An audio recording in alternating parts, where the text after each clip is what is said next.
Hello and welcome to another episode of Curl Up with Cathy Bramley. I'm back in the treehouse today because the sun's shining, and my guest, who is the full of sunshine herself, is the wonderful Lisa Dickenson, who's pulling her face.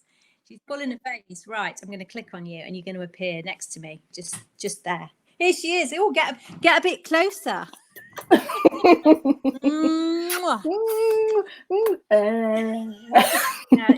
it's not past the watershed, Lisa. Oh, sorry.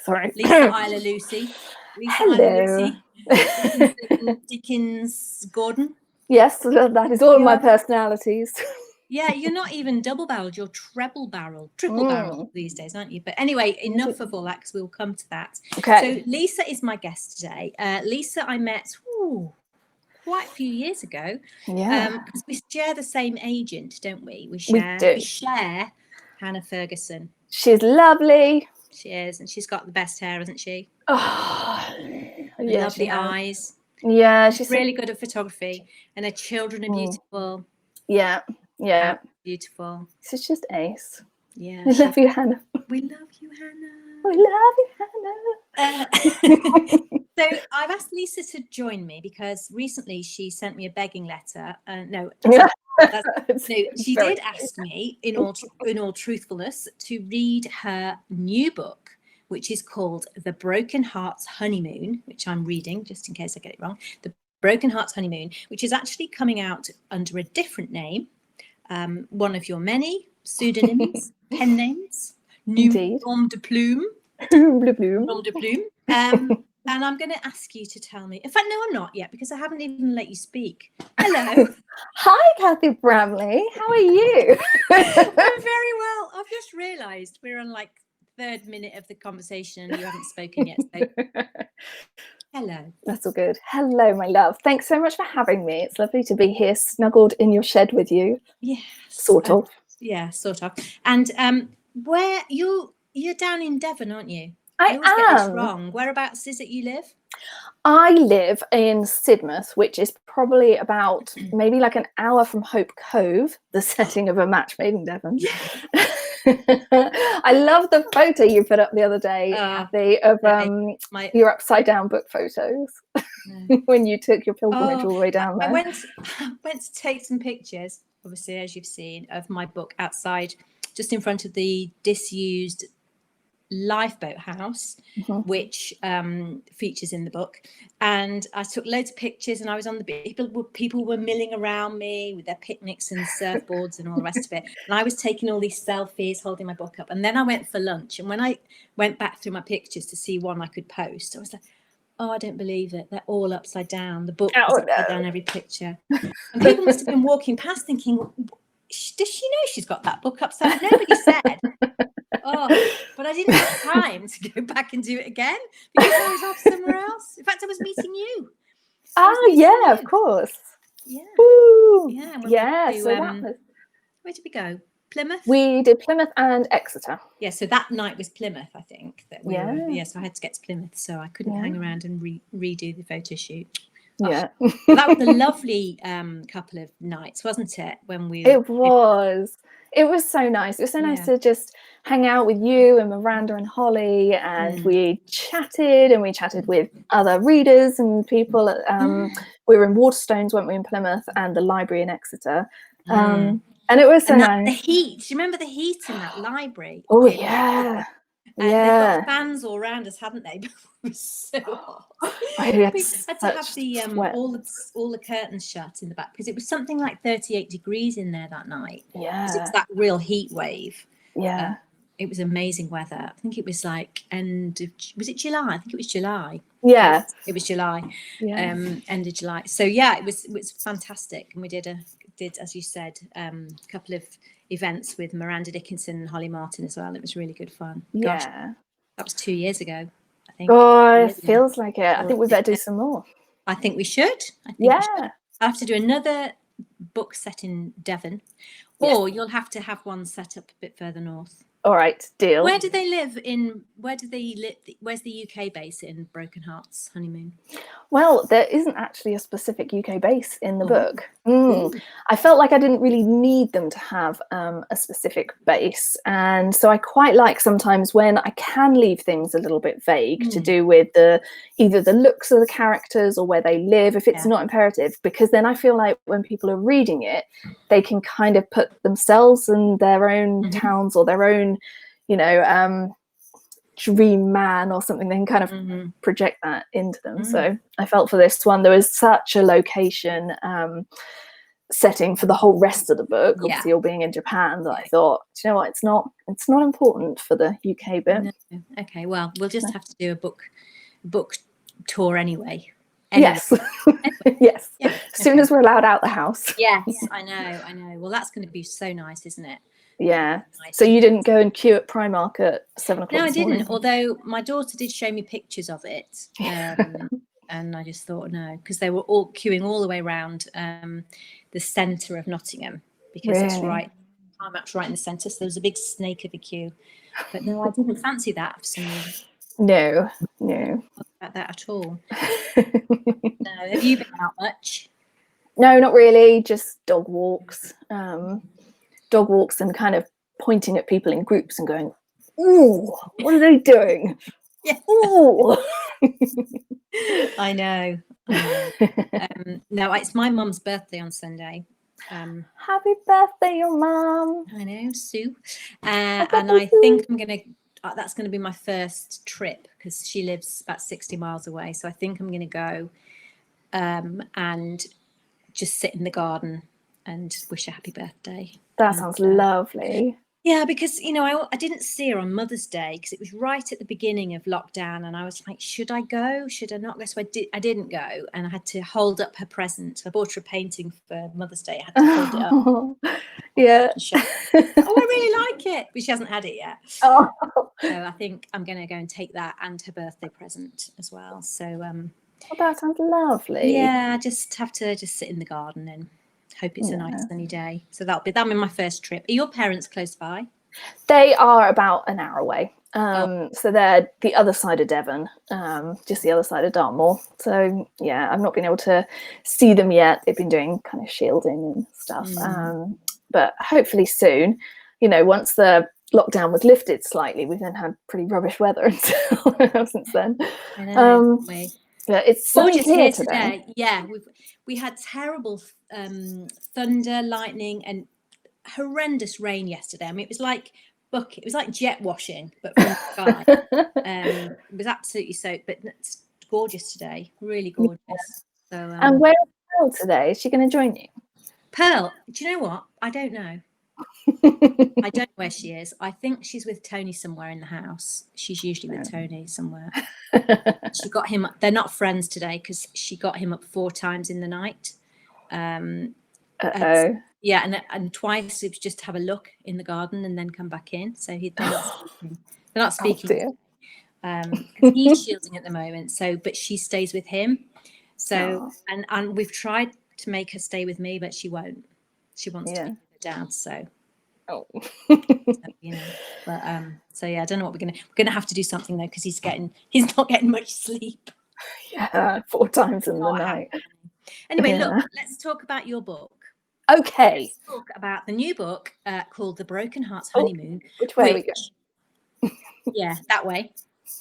And this is by a wonderful writer called Lucy Dickens. Me. That is you. Yeah, tell us all about it. Come on, take it away. Okay, so The Broken Hearts Honeymoon is the story of Charlotte. She is somebody who's spent her whole life surrounded by, whether it's family or friends, or she's been with the same boyfriend since she was 14. She's got 4 siblings. So everything about her life has always been a big, communal conversation, a big joint decision about everything. And she's been fine with that. That's not really been a problem up until now. And she's got everything planned out. She's going to be getting married to the boyfriend. They're going to move to London. She's going to be starting a new job. Everything has been fully talked out with everybody and sorted. But then something happens that means she has to call off the wedding. And so for the first time, she's having to make some decisions on her own. And she decides, bugger it, I'm going to go on my honeymoon, but on my own. So off she jets to Japan. She joins this very romantic honeymoon tour because it was all booked and paid for. So she thought she might as well. And it's kind of a story about learning who you are when you haven't got all of that noise from everybody else, and about being in a really romantic setting when you're not feeling very romantic yourself. It's kind of getting over heartache and figuring out what it is you want from life, and who you are in the process. That wasn't a very elevator pitch, was it? Well, it was a long elevator. Yeah. It was a tall building. Yeah. And it's set in Tokyo. Well, in Japan, sorry. It's set in Japan, isn't it? Yeah. And you can sort of get a flavour for all the different things that Charlotte encounters just by looking at that cover, really.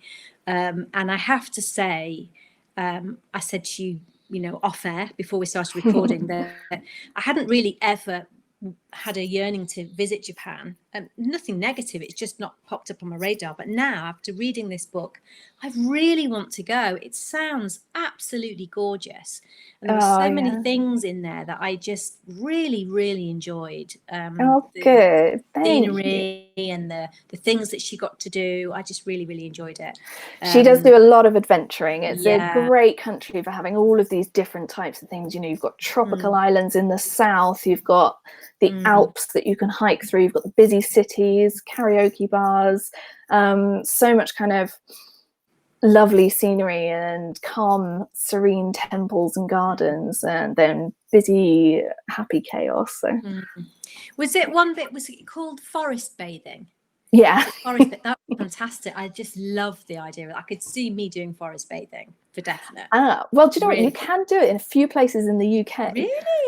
Yeah. Well, I suppose actually you could do it anywhere because you can do it on your own. But I first came across it because I went to a forest holidays cabin, and they were running these forest bathing walks. And I thought, I'm going to be writing a book about Japan soon, and this originated in Japan.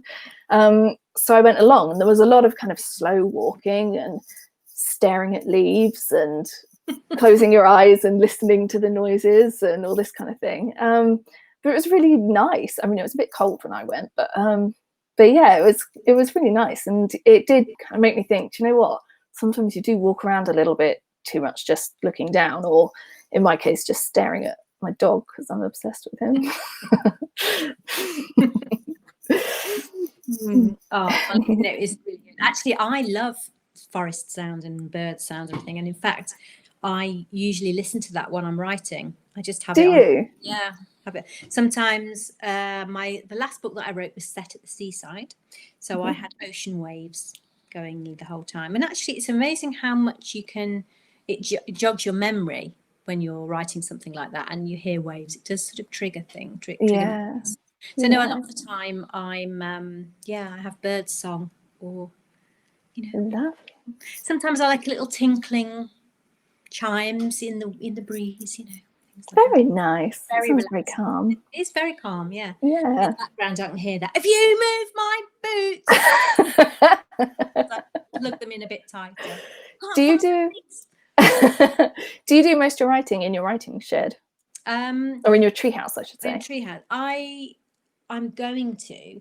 At the moment, I'm just sort of dabbling in my first draft for my new book, and I'm not really there yet. So I'm not writing an awful lot. So I'm just doing a bit in the mornings. But yes, the answer is I'm going to, now that, because it feels like summer holidays now. Yeah. And when the house is full, I do struggle. Yeah. Not so much because they make a noise or anything. It's just that I feel like I'm on holiday. Yeah. And the thing is now, I mean, Isabel's last A level would have been today. Oh my gosh. So she's officially now finished her A levels. She hasn't taken any, obviously, but still, congratulations. she came down, she announced, like, Mum, it's official. I have now finished my A-levels. Oh, good for her. We're supposed to be going to the pub to celebrate, but we obviously aren't. Could you go to the Bramley bar? I hear it's very lovely. We can go to the Bramley bar. Yes, we will probably be going to the Bramley bar later on. Excellent. Have you made a lot of use of that? Yeah, we have actually. And it's made us try all different cocktails as well. So we bought all sorts of random bottled stuff that we never needed before. But now we've got all sorts of funny old things. So yeah, it's a hardship. Sounds good. If anyone's not sure what we're talking about, go to Cathy's Instagram and scroll down a little bit and look at this video. It's about a minute long, I think, isn't it, Cathy? Of your daughters. Isabel and Henry building the bar. Yeah, it's amazing. Yeah, so they like a project, so they built that, and I think the next project on the agenda is a pond.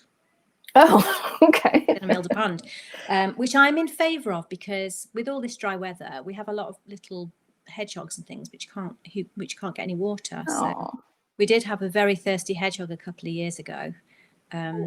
Which was really sad. So I'm hoping that we can sort them out for a good drink. Yeah. There'll be the Bramley bar for us and the watering hole for the animals. What will Pearl think of a pond? Well, we're only going to do a little one. She could probably paddle through it, but she doesn't really like water or mud or walks or exercise.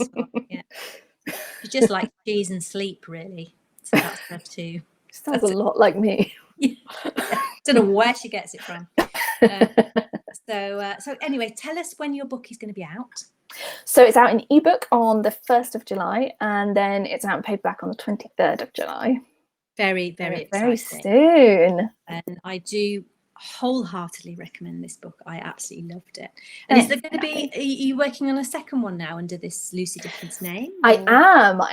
I've just started it. I'm not sure I'm allowed to say anything about it yet, but yeah, Lucy, well, just tell us. Oh, I'll tell you all about it. Why not? But the Lucy Dickens kind of brand, for want of a better word, is a brand. Is very much kind of summery, feel-good vacation fiction. So it'll be more under that kind of line. I wonder where you're going next. Ooh. So, country? Are you going to another country, presumably? Yes. And is it a country you've already visited, or do you have to go and do a research trip? It's going to be a little bit of both. Because maybe it's not just set in one place. Oh, is it Australia? No, just stop asking me questions. Is it? I won't. You can tell me off there. Okay. Oh well, listen, it's been absolutely brilliant to talk to you. It's been so nice to talk to you. Yeah, it has. It's our agency was going to have a drinks party. Do you know? I think that might have been the last time I saw you. Oh no, it wasn't. Yes, it was. No, because that was 3 years ago, wasn't it? Oh, so we must have done our evenings after that. Yeah. Okay. But yeah, the agency party was, I think, their 5th, and it's their 8th this week. Yeah. Happy anniversary, happy 8th birthday, Harmon Swingson. Yeah, yeah. Although, of course, when this goes out, it won't be their birthday anymore. Oh yeah. Hope you had a good one. Yeah. Woo, congratulations on your birthday. Yeah. And we're all getting together as authors, aren't we, within the agency to chat about authorly things very soon. We are indeed. And also you've got a new free short story coming out. It came out on the on the 16th of June. Yes, thank you for that. Yes, so that's called Rescue Me, isn't it? And it's is this reverse publicity? Yes. I'm running the show now, Brammers. Yeah. Okay. So it's called Rescue Me, and it's a prequel to your next book, which tell us about your next book. Because you can't remember what it's called. Well, A Patchwork Family is set in the village of Barnaby, which is also where the Lemon Tree Cafe is set. Mm-hmm. And next door to the Lemon Tree Cafe is a florist's shop. And the next book is going to feature that florist shop quite heavily. And the book's called My Kind of Happy. The prequel is Rescue Me, as you have said, which is out on the 16th of June, freebie. And My Kind of Happy is about finding your own brand of happiness and doing what makes you feel good. That sounds perfect. I can't wait. It's different for everybody, but this person has had a really tough life the last couple of years, and she's forgotten what makes her happy. So this is her journey back to happiness. Oh, so lovely. I can't wait. Thank you very much. Thank you very much. And I look forward to hearing all about your next one. And I wish you all the very best with the Broken Hearts honeymoon. I hope it absolutely flies. And I wish you lots of luck and lots of love. Thank you so much for joining me. Thank you for having me. Bye for now. Take care. Bye. Oh, as you can tell, I'm good friends with Lisa, and I really do miss her. It's one of the worst things about lockdown is not meeting up with all my author friends. But it was lovely to speak to her. She's pulling faces at me down the bottom of my screen. I'll say goodbye for now. Join me again soon for some more author chats. Bye for now.